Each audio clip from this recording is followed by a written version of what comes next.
I lost myself to find the truth. The first three stages of the dark night. I want you to imagine waking up one day and realizing that everything you've built, your beliefs, your identity, your plans, your sense of purpose, feels hollow. Not broken, just empty. It's not dramatic. It's not even visible to others. But inside you, something is beginning to tremble. At first, you try to ignore it. You keep going to work. You keep smiling. You keep scrolling and liking and pretending. But then, in the quiet moments, the ones no one sees, you begin to feel it. A strange and powerful disconnection starts to form between who you are on the surface and who you are deep inside. That is the beginning of the first stage, the collapse. It's not a breakdown in the way we normally understand it. It's not panic or chaos. It's more like the quiet implosion of everything you thought was you. And the scariest part, no one else seems to notice it's happening. The collapse is the soul's subtle rebellion against the false self. You start to question things you never dared to question before. Why am I chasing this career? Do I actually believe in what I say I believe? Why do I always feel like I'm performing? These aren't casual thoughts. These are spiritual earthquakes. And as they grow louder, you begin to sense that your old life, the life built on autopilot, on expectations, on inherited beliefs, is no longer sustainable. You may feel guilt, confusion, even shame. But underneath all that, there's something sacred taking place. The soul is waking up. And like any being waking from a deep sleep, it stretches painfully. The world around you doesn't change right away, but your perception begins to. You start seeing the cracks in everything. The collapse isn't about destruction, it's about revelation. Then comes the second stage, the fall. This is where the bottom drops out. You can no longer pretend. The masks you wore, the achiever, the pleaser, the spiritual seeker, the rebel, begin to fall away. And it hurts. It really, really hurts.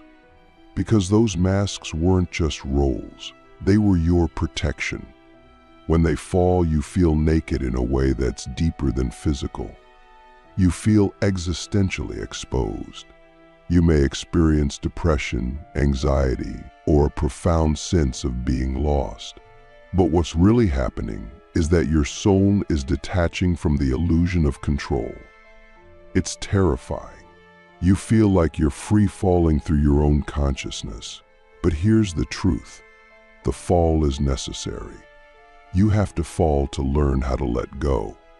You have to let go of certainty, of identity, of the ego's addiction to being right. And in that surrender, you begin to taste something new, something ancient, a deeper intelligence that doesn't speak in words, but in silence. Have you ever wondered what it would feel like to not be anything, and yet still exist? That question leads us to the third stage, the death of identity. This is not metaphorical.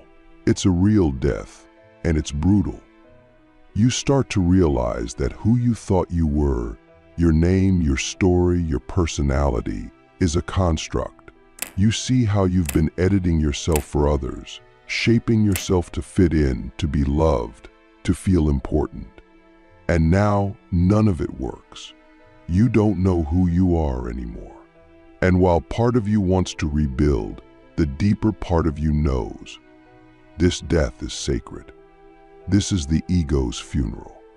And it's the first real step toward awakening. But be warned, this stage is lonely. Not because you're physically alone, but because no one can walk this part for you. You're peeling away layers that have taken a lifetime to build. You're grieving a self that was never real. You may feel like you're disappearing, But what's actually happening is the birth of your true essence, raw, formless, free. And now I want to ask you something, not casually, but from one soul to another. Who would you be if you let go of everything you were taught to be? Sit with that. Let it disturb you. Because if you're brave enough to face the answer, if you're still here listening, then you're not just watching a video. You're answering a call. The dark spiritual awakening is not a punishment. It's an initiation. And the first three stages, the collapse, the fall, and the death of identity, are not the end. They're the sacred beginning. The fire has only just started, and in the next part we dive even deeper, into the void, into the silence, into the parts of the self most people never dare to face. Are you ready to go further?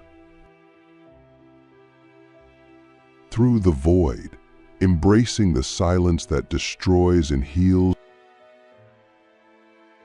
So you've passed through the initial fire. The collapse has stripped your illusions. The fall has shattered your certainty. And the death of identity has left you standing in the ashes of who you once were. Now you enter the fourth stage, the void. This is where most people turn back. This is the desert of the soul, the long night with no stars, the part of the journey that doesn't care about your spiritual quotes or vision boards. Nothing works here. There are no tools left, no teachings to hold on to. You try to pray, and your words echo back empty. You try to meditate, and all you feel is numbness. You try to feel something, anything, but it's like your soul has gone into hiding. And that's exactly what's happening. The void is not a place of punishment. It's a place of purification. It's where the soul goes to remember what it truly is, beyond identity, beyond story, beyond even belief. In the void, time breaks down. Some days feel like minutes. Some minutes feel like lifetimes. You may feel like you're floating in nothingness, like your life has become weightless, directionless, meaningless. But here's the paradox. This emptiness is sacred. It's not the absence of truth. It's the space where truth will be revealed. But only after you've proven you can sit in silence without demanding meaning. This is the stage of spiritual starvation. Your ego is starving for answers, for validation, for purpose, but none is coming. And in that starvation, something incredible begins. The ego starts to die for real. Not just symbolically, not just intellectually, but spiritually. And in its place, a new awareness starts to flicker. It's quiet, it's still, but it's real. It doesn't shout, it doesn't sell, it just is. And for the first time, you start to feel it, the presence beneath the personality. Then comes the fifth stage, the mirror of shadows. This is where the void begins to reflect. And what it shows you is everything you've hidden from yourself, every suppressed emotion, every lie you told to survive, every wound you refused to feel. It all comes up now. Your trauma doesn't just surface. It stares you in the face, and not as something to fix, but as something to witness. This is shadow work in its rawest form. You aren't just reading about your wounds in a self-help book. You're feeling them in your bones. You're reliving the betrayals, the shame, the rage, the abandonment. Everything you tried to bury now rises like ghosts. And here's the truth. Most people are not ready for this stage. They run. They spiritualize. They bypass. But if you stay, if you dare to look at your darkest parts with eyes of compassion, you begin to reclaim your power. Because every shadow you face is a piece of your soul waiting to come home. This part of the journey is terrifying because it asks you to stop being a seeker and become a witness. It asks you to stop performing healing and actually feel the wounds, not fix them, not transcend them, just feel them fully. And this is where real transformation begins, because emotions are not weaknesses, they are sacred messengers. Your grief is holy. Your anger is a sword. Your fear is a compass. Every feeling you've disowned is a key to the parts of your soul you lost along the way. And when you stop trying to be spiritual and start being real, you begin to embody your truth. Not the truth someone taught you, not the truth you read in a book, but the truth that emerges from the marrow of your being. And that truth is not clean, it's not pretty, but it's yours, and it's powerful. This is the stage where you begin to understand the difference between spiritual performance and spiritual embodiment. You start to see how much of your old path was about escaping pain instead of integrating it. You begin to realize that the real awakening is not about feeling bliss.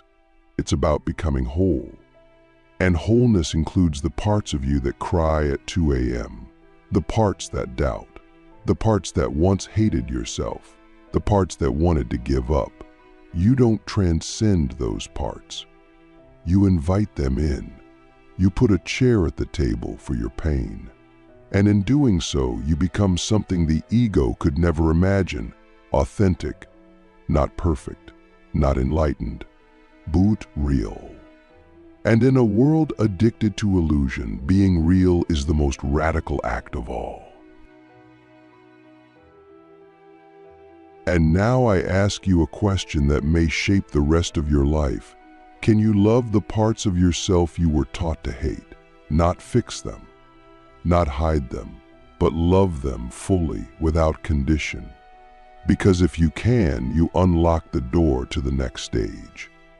A stage where the darkness no longer feels like a curse, but a crucible. Where your shadows no longer haunt you, they guide you. And where the void, once terrifying, becomes the womb of your rebirth. In the next part, we explore that rebirth. We'll walk through the fire of realization into the final stages of the dark awakening, where silence becomes wisdom and pain becomes purpose. But remember this before we continue: the void doesn't leave you empty, it leaves you clear. The sacred fire rising from the ashes of the self. If you've come this far, you're not just a seeker anymore, you're something else entirely. You've walked through the death of illusions, sat in the silence of the void, stared into the eyes of your shadows, and now something ancient stirs within you. You may not fully understand what's happening yet, but you feel it, the stirring of a deeper fire. This fire doesn't burn like the ego's fire. It doesn't consume to destroy, it consumes to purify. This is the sixth stage, the sacred fire of realization. It begins subtly. You start to feel moments of clarity piercing the fog. You feel a strange peace, even in the middle of chaos. Not because everything is okay, but because you're no longer resisting what is. That's the key. You've stopped fighting life. And in that surrender, something miraculous happens. You begin to see. What you see is not always beautiful, but it's real. You begin to perceive the world differently. You notice the masks people wear, not with judgment, but with compassion, because you wore them too. You start to feel connected to people, to nature, to life, not in a conceptual way, but viscerally. You might walk past a stranger and feel their pain. You might sit under a tree and feel it speak to you, not in words, but in presence. You begin to realize that everything is alive, everything is speaking, and everything is reflecting you. This is not poetic metaphor. This is direct experience.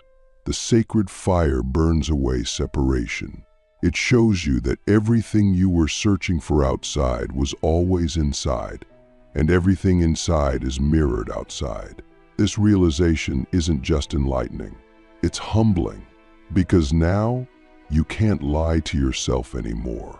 Every thought, every action, every relationship becomes a mirror, and the fire makes sure you see it all.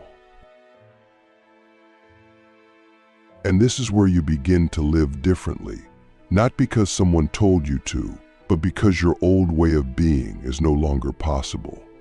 You can't betray your truth anymore. Lying, manipulating, pretending, it physically hurts now.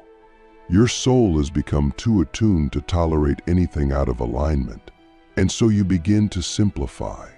You let go of people who don't see you. You walk away from environments that drain you. You say no to what once seduced you. This isn't about becoming a saint. This is about becoming honest. You're not trying to be good. You're striving to be real. And that authenticity becomes your compass. You stop chasing goals that don't nourish your soul.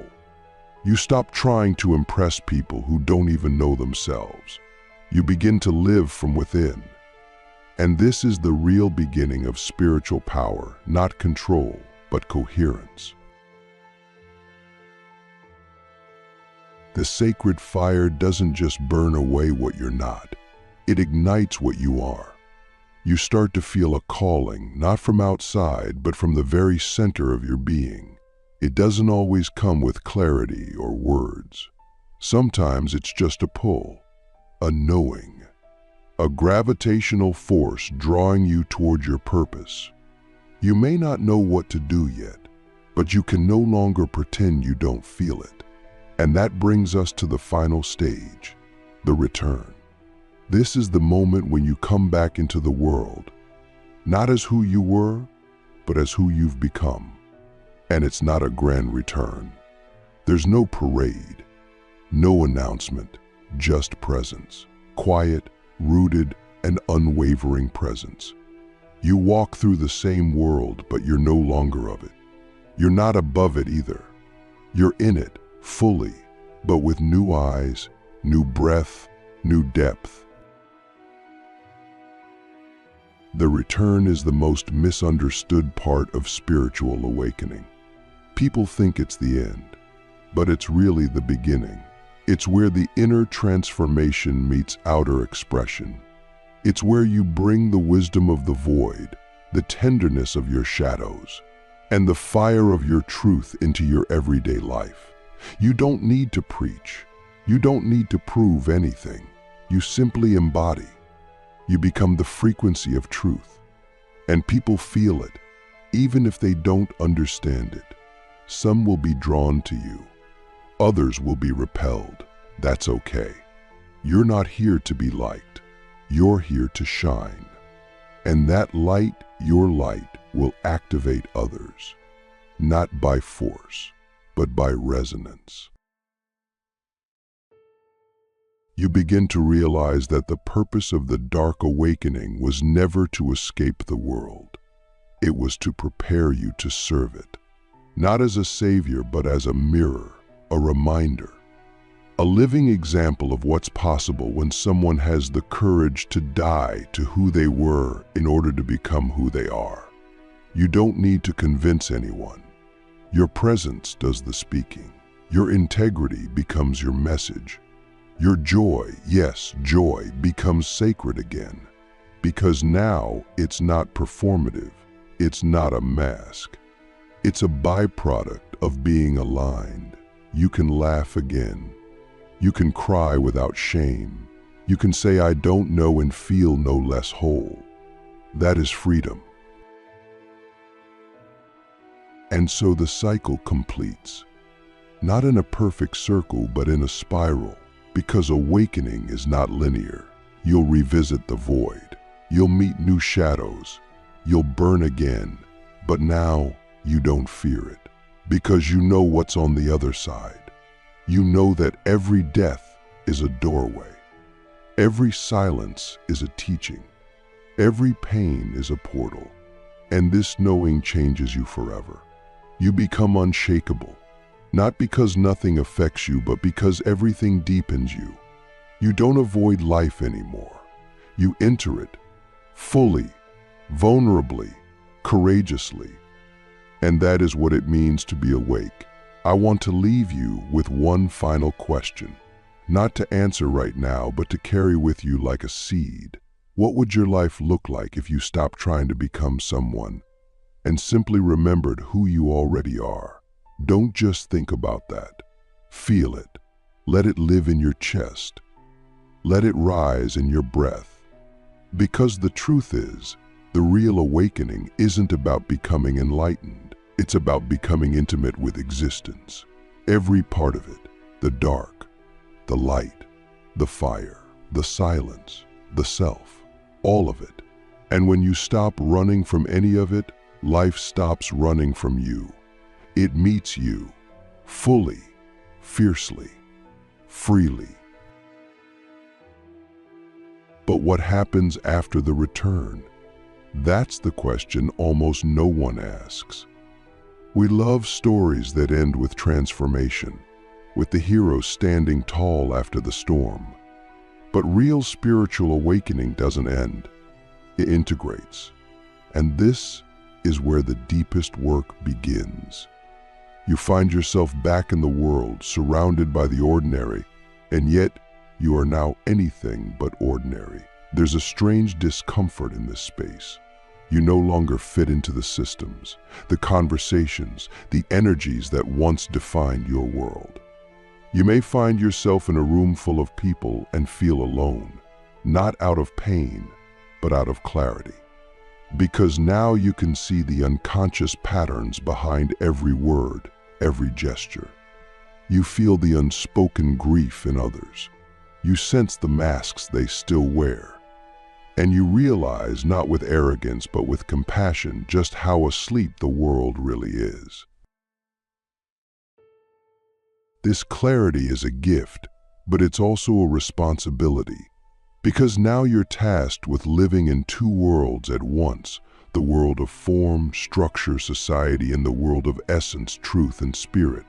You become a bridge. And being a bridge is not easy.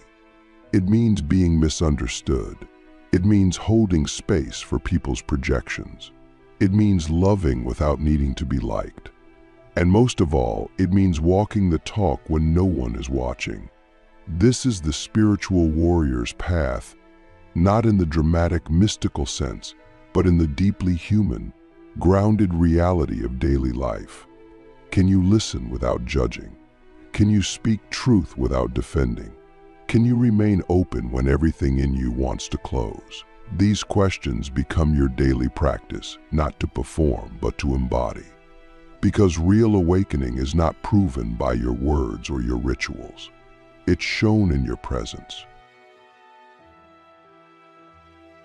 You begin to realize that everything you once sought outside, validation, love, peace, power, has always been within you. And yet, this realization doesn't make you superior. It humbles you. Because now you see that everyone, even the ones who hurt you, is on their own sacred path. Some are just at earlier stages. Some are still collapsing. Some are still performing. Some are lost in the shadows. But you see them now, not as threats, not as obstacles, but as reflections. And your heart opens in a way you never thought possible. You don't just know we are connected, you feel it. Even when it's messy, even when it's painful. You stop needing to change others. You simply love them where they are. And sometimes the most powerful act of love is letting people walk their own path without interference. But here's the deeper secret. Even after all this, there will be days where you forget. Days when the old self tries to resurrect. Days when your fears return, your doubts creep in, your ego whispers seductive lies. This doesn't mean you failed. This means you're alive. Awakening is not a permanent high. It's a conscious commitment to remember again and again who you truly are. And over time, the forgetting becomes shorter, the remembering becomes faster, the falling becomes softer. You no longer fear the descent because you've made peace with the cycle. You understand that even your darkness is sacred. Even your confusion is part of the curriculum. And that realization that nothing is wasted becomes your greatest source of peace. Eventually, you stop identifying as awakened. Even that label becomes too small. You're not trying to be spiritual anymore. You're just trying to be real. And in that rawness, you become magnetic, not because you're trying to teach or lead, but because your very presence reminds others of something they forgot within themselves. You don't need to preach. Your stillness speaks. Your laughter heals. Your honesty disrupts. Your compassion disarms. You become a living transmission of truth, not because you're perfect, but because you're present. And that presence is what the world is starving for. Not more gurus, not more knowledge, but more embodied soulfulness. More people willing to show up, fall apart, rise again, and tell the truth about all of it. So this is what it means to walk the 7 stages of dark spiritual awakening. It's not a trend. It's not a phase. It's a sacred dismantling of the false self and a rebirth into the mystery of life. It will shake you. It will strip you. It will burn everything that isn't real. But what remains, what always remains, is love. Not the romanticized version, not the conditional kind, but the pure, nameless, formless presence that holds this entire universe together. And that love is what you are. It's what you've always been. And now finally you remember.